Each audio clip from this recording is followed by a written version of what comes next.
দেশে ফ্যাসিবাদ বিরোধী যে ঐক্য গড়ে উঠেছে যে কোনো মূল্যে তা ধরে রাখতে সমমনা রাজনৈতিক দলগুলোর প্রতি আহ্বান জানিয়েছেন বিএনপির ভারপ্রাপ্ত চেয়ারম্যান তারেক রহমান। রাজধানীতে এক ইফতার ও দোয়া মাহফিলে ভার্চুয়ালি যুক্ত হয়ে এই আহ্বান জানান তিনি এবং বলেন, ফ্যাসিস্ট আওয়ামী লীগ ও তার দোসররা যেন পুনর্বাসিত হতে না পারে। আর অন্যান্য রাজনৈতিক দলের নেতারা বলেন, আওয়ামী লীগকে রাজনীতিতে ফেরাতে দেশি বিদেশি ষড়যন্ত্র চলছে। সোহান খানের প্রতিবেদন। বিভিন্ন রাজনৈতিক দলের সম্মানে ঢাকার মালিবাগ স্কাই সিটি হোটেলে ইফতার ও দোয়া মাহফিলের আয়োজন করে বিএনপির নেতৃত্বাধীন 12 দলীয় জোট।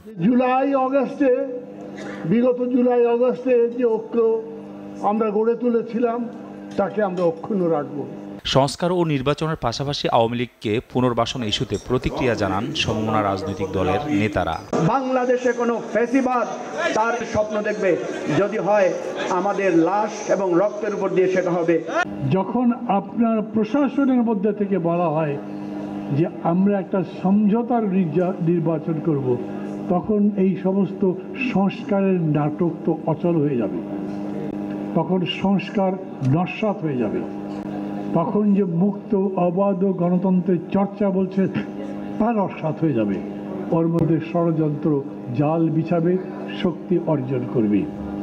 আমি মনে করি আমাদের প্রত্যেকের এখন সজাগ হওয়া দরকার। আমাদের মতে, আমাদের কথায়, আমাদের রাজনৈতিক কর্মসূচিতে হয়তো ফারাক থাকতে পারে, কিন্তু আমি বিশ্বাস করি যে আমরা সকলেই অন্তত এক জায়গায় যে আমরা সবাই ফেসিবাদের পক্ষের শক্তি। বাংলাদেশে আমরা কোনোভাবেই ফেসিবাদকে পুনর্প্রতিষ্ঠা হতে দেওয়া, পুনর্বাসন হতে দেওয়ার যে চক্রান্ত চলছে সেটাকে আমরা কখনোই সফল হতে দেব না।